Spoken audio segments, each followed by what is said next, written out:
Olá, pessoal, bem-vindos ao Despertos. Eu sou Cris de Pascoal, estou aqui com quem? Maria C. Pereda, autora da série de livros O Sol Negro e também professora do Método de Integração. Tudo bem, Maria? Como vai você? Tudo bem, Cris? Tudo bem, pessoal? De novo aqui, né? Nessa gravação, digamos assim, trio, de um mesmo programa dividido em três, para ficar mais fácil de você assistir e assistir com calma. E hoje, Maria, nós vamos falar do julgamento final. Afinal de Isso. contas, de onde surgiu essa ideia de julgamento final que é colocada dentro das religiões e que coloca tanto peso na cabeça de todos os seres humanos? Que todo mundo tem medo desse julgamento final.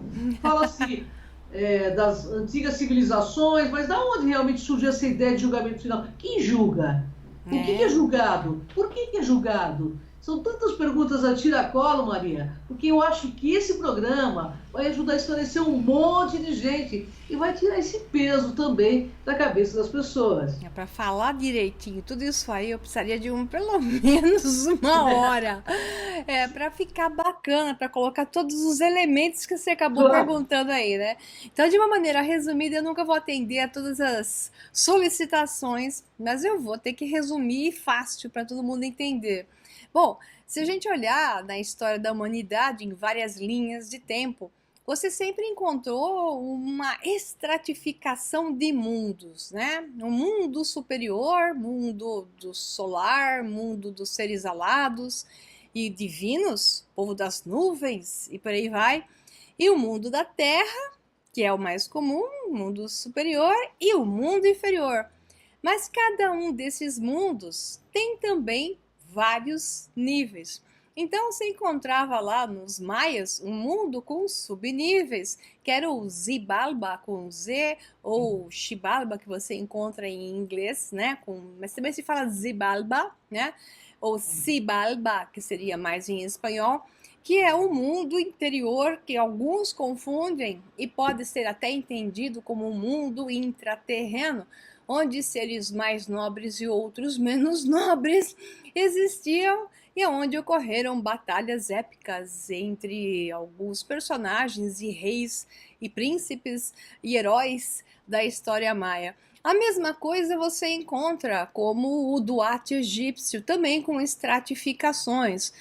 Você encontra o Yama indiano. Esse Yama sei lá se é o Yama, acho que é Yama o termo correto, também com níveis. Então, no caso dos maias, e não sei se do caso dos hindus, no caso dos maias são 9 subníveis, né?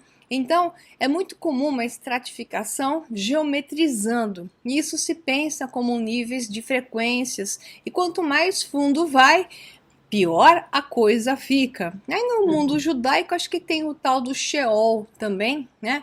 Que também tem estratificações. É mais ou menos como pensar no mundo católico, você tem o purgatório e o inferno, e você tem até as visões de Dante representadas em pinturas como níveis também de estratos, como se fossem estratos circulares, onde você vai encontrando bandas de frequência. Interessantemente, isso bate perfeitamente com a neurociência. Então, a questão do julgamento, quando você encontra como funciona o cérebro, a parte do seu cérebro que julga é o lobo frontal. Então, eu costumo dizer que você tem um triângulo no cérebro, entre outras partes, mas essa é uma maneira de chamar, de definir mais facilmente. Você tem dois lados, que é o hipocampo do cérebro, onde você tem uma espécie de, chamado pelos egípcios de chifre de Amon, né? Que ele faz um formato de chifre mesmo, de carneiro, né?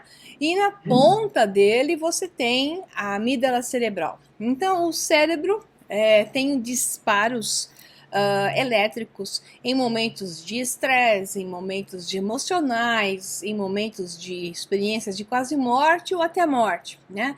Então eu vou entrar lá rapidamente. E no lobo frontal é onde as informações de hipocampo, sejam visuais ou auditivas, porque visual é no lado direito do hipocampo, auditiva está no lado esquerdo, essas informações são sendo mandadas para o lobo frontal, que é o que julga.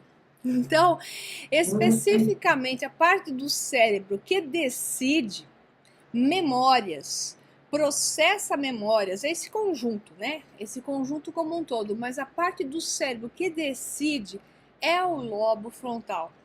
Numa experiência de quase morte, o que acontece? Quando a pessoa, ou melhor dizendo, vamos dizer assim, vou chamar de quase morte porque a pessoa foi dada como morta, morte cardíaca, o coração parou, o cérebro dispara até 10 minutos depois do coração ter parado uma super eletrificação.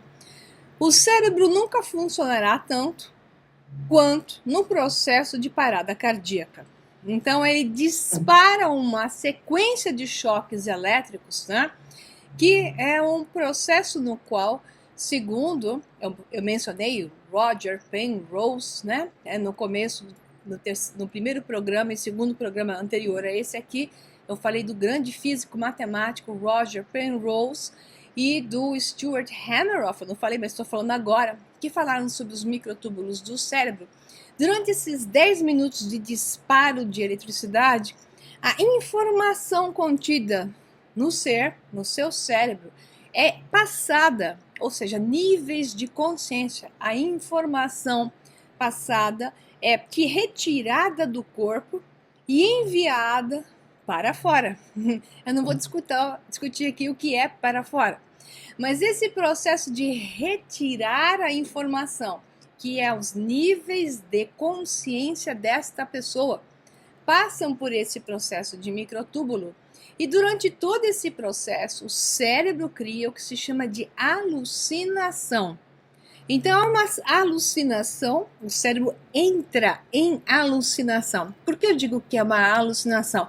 Porque o mesmo processo de disparo de carga elétrica numa experiência de quase morte, ou até morte, mas eu digo quase morte porque isso foi constatado cientificamente, a pessoa voltou, voltou, e o que aconteceu com o cérebro dela se reproduziu sem o estado de morte cardíaca, digamos assim, de parada cardíaca, em laboratório, simplesmente eletrificando o cérebro no mesmo nível de descarga, bem na região do hipocampo, igualzinho foi feito. Acontece naturalmente com a experiência de quase morte, se reproduziu em laboratório.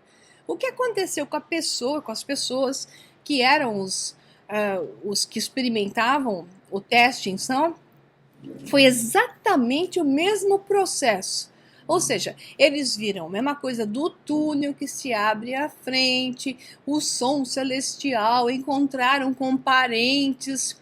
Todos eles tiveram a chance de rever a sua vida, reveram o seu passado, encontraram, viram melhor como viviam. Tanto assim que tem um caso de um cirurgião, um médico que é o anestesista e que publicou vários livros. Infelizmente o nome dele agora não me vem, mas eu coloco aqui, né? Na edição, jogo o livro dele, porque eu vou na edição já colocar para vocês. A história dele é fantástica, porque quando ele retornou outra pessoa, porque ele viu a esposa, viu parentes, reveu a vida dele, ele entrou num processo de julgamento. O que aconteceu? Ele estava numa experiência de quase morte, ele fez a projeção dele para uma realidade paralela, ou melhor, para você entender isso melhor, quando a pessoa tem uma experiência de quase morte, os microtúbulos do cérebro propiciam a passagem da informação dessa pessoa, daquilo que ela é, você pode chamar de alma, como você quiser, né? Isso a consciência é o termo que se usa na ciência, para um universo paralelo. Nesse universo paralelo, ele vai existir por causa de um processo alucinatório que faz parte daquilo que a gente chama de realidade. Então é criado um padrão de experiência lá. O tempo lá corre totalmente diferente do tempo aqui. Então pode ser 10 minutos aqui, podem parecer muitas horas do lado de lá, porque o tempo infere de maneira diferente. Não vou entrar nessas instâncias, eu poderia também explicar tudo isso, não vou ficar até amanhã. E a questão tem que ser mais curta. Então, o que ocorre nessa experiência? É um processo de julgamento. Então a pessoa revê o seu padrão, não está sendo julgada por ninguém. Sim, Ela claro. está entrando num processo de tomada de consciência. Não existe maior julgamento e melhor do que quando você toma consciência de quem você é, do que você fez e do quanto poderia ter sido diferente. Claro, olha que legal. Esse ganho, esse gradiente energético tomado pela consciência, gera o padrão do julgamento. Ou seja, o lobo frontal, que ainda não se desconectou da pessoa, acaba tendo a questão de criar um padrão de consciência aonde ela é agora uma nova pessoa. Ela toma uma atitude diferente frente a ela mesma. E quando retorna, todos eles, sem faltar um, que estão dentro de casos diagnosticados de experiência de quase morte, mudam as suas vidas. Por quê? Houve todo um processo de julgamento de si mesmo, mas não desse estilo católico ou religioso, e sim num julgamento consciencial, numa balança consciencial, né? É esse o julgamento verdadeiro das oitavas superiores e não dos mundos inferiores, porque isso é uma criação de um padrão ligado à culpa, que também poderia acontecer nesse processo alucinatório, mas que interessantemente, todas as pessoas que voltam de experiência de quase morte, nenhuma que eu tenha visto informação, e olha que eu busquei, contou algo de baixa vibração, a não ser o contrário, todas com experiências de elevação, de alto nível de consciência, de reconexão. O julgamento foi para se recolocar da maneira correta e muitas adquiriram cura física, de estarem morrendo com tumores enormes e quando retornam ao corpo, se recuperam em poucas semanas, livrando-se completamente da doença por um todo, se livrando inclusive dos tumores, porque esta pessoa recobrou a consciência, ela fez um julgamento dela mesma no nível de alto tom e não de baixo tom. Então este é o julgamento que eu queria falar, né, e expressar melhor, diagnosticado e bem catalogado dentro do mundo da neurociência e que funciona, que é uma beleza. Bom, mas você falou uma coisa muito correta. Tinha uma amiga minha que também teve um problema de uma parada cardíaca e ela passou por esse EQM.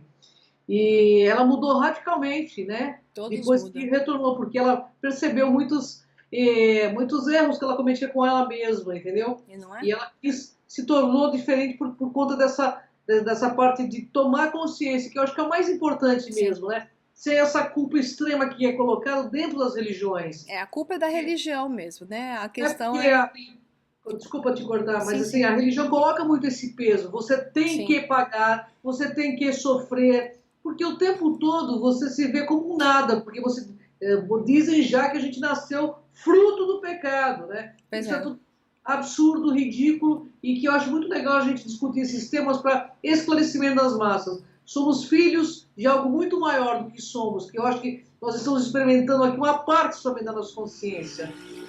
Muitas pessoas que voltam desse EQM, elas resgatam, sim, problemas que tiveram, dores que tiveram, atitudes erradas que tiveram, quem não teve, né? Claro, então, assim, só que quando a consciência é aumentada, que é o que acontece nesse processo, elas voltam lá e resgatam. Então ocorre, vamos falar uma palavra religiosa, a redenção. Então a pessoa se liberta de algo que a amarrava e ela tem sim uma nova chance de fazer as coisas mais certas agora porque ela está enxergando melhor. Então este é o melhor padrão que pode ocorrer, que não precisa entrar numa EQM para você entrar nele, mas é simplesmente atingir um estado de maior consciência, de maior nível de consciência, que pode ser atingido até por meditações, por resolver mudar de atitude frente à vida, ser mais consciente de que existem outras pessoas além de você no seu mundo, egocêntrico e egoísta, e adquirir um senso maior de responsabilidade pelos outros. Com isso já é o suficiente para você fazer muita mudança na sua realidade e resgatar muita coisa. Além de que facear é encontrar aqueles que você danificou, até te danificaram dolorosamente, e não digo se tornar amigo deles, mas sim entender um processo necessário para o seu desenvolvimento e conseguir resgatar aquele padrão, dizer eu perdoo e me perdoe, sabe? Aquela coisa assim, Verdade. né? Ho'oponopono, que é Propondo é muito bom, importante. que é muito bom. E é interessante porque a autoculpa mata, né, Maria? A gente sabe isso dentro da psicanálise, dentro da psicologia, a gente sabe que é uma pessoa que se sente muito culpada, né? Mesmo que seja de forma inconsciente, né? Ela precisa ter esse autorresgate, sabe? O Sim, auto-perdão é muito importante, a gente sabe disso. sem Quando uma dúvida. pessoa se auto-perdoa, ela começa no processo de autocura muito importante. A pergunta agora vai amarrar todo mundo. O que o conceito do julgamento final tem a ver com isso? Quem é que está julgando? Quem está julgando? A gente já falou da neurociência. Quem está julgando o tempo todo agora é física mesmo. É aquilo que a física, os físicos chamam agora, a nova safra dos físicos chamam de consciência. Essa consciência é igual essa minha balancinha de mate que está aqui do lado, a mate. Essa consciência que equilibra tudo em desdobramentos perfeitos. Então não está julgando, está sendo feito balanceamento, né, o tempo todo. Então esta consciência superior, que podemos chamar de eu superior, que se desdobra em uma persona para experienciar a realidade física, ele se desdobra também na mesma persona em realidades paralelas. Portanto, tudo que é um tema, que uma personificação, uma persona está experienciando de vida, todas as alternativas àquele tema, decisões mais positivas e decisões menos positivas, vão ser experienciadas pelas versões alternadas de realidades paralelas dessa mesma persona. Portanto, não existe um julgamento, existe uma balança que, se nesta realidade onde eu me percebo como Maria Pereda, esta balança não se faz perceber para a minha realidade, uma outra Maria Pereda, em outra realidade paralela, experienciará, quanticamente falando, uma alternativa a esta, ao que aconteceria a cada uma das decisões, além de eu mesma, persona, em realidade específica paralela, experienciar as minhas alternativas em linha, digamos, de tempo que parece ser processual, uma coisa após a outra, as realidades alternadas de mim mesma estarão sendo influenciadas por cada uma das minhas decisões e vice-versa. Então eu não sou eu sou o nós, e esta balança se faz perfeita e sempre, sempre no universo tudo é coerente, tudo é homogêneo, tudo é simétrico, nada é desproporcional. Nós percebemos desproporção porque vemos uma fração da realidade, mas o eu superior, que projeta a nossa realidade de persona aqui embaixo, o nosso imediato superior, assim eu chamo, ele está experienciando e olhando o todo. Não é um julgamento, é uma balança. E sim, a cada atitude se desdobra um novo efeito, que não quer dizer que vai voltar, quer dizer que você vai experienciar tudo. A nível de eu superior, tudo vai ser experienciado, porque tudo é interessante para este que é eu a nível superior, a minha consciência a nível superior me experiencia em todas essas alternativas, e todas elas são fundamentais para que essa consciência adquira ainda mais consciência de si mesma. Então eu sou apenas um instrumento de mim mesma a nível superior. Para evoluir cada vez mais dentro, Sim. né? E o que eu acho interessante, Maria, as pessoas me perguntam muito assim, por que a gente tem que sentir? Porque eu sentir, presta bem atenção nisso, Maria, que eu comecei, dentro da minha cabeça, eu fiquei pensando, por que eu sentia, né? Porque a gente sente muita emoção.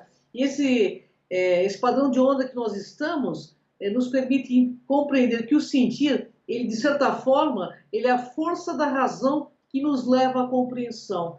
Porque se a gente não sente o que a gente faz por outro, e a gente se impõe quando a gente faz, por isso que dizem que tudo que você faz retorna para você. Porque você precisa sentir, se você não quer aprender.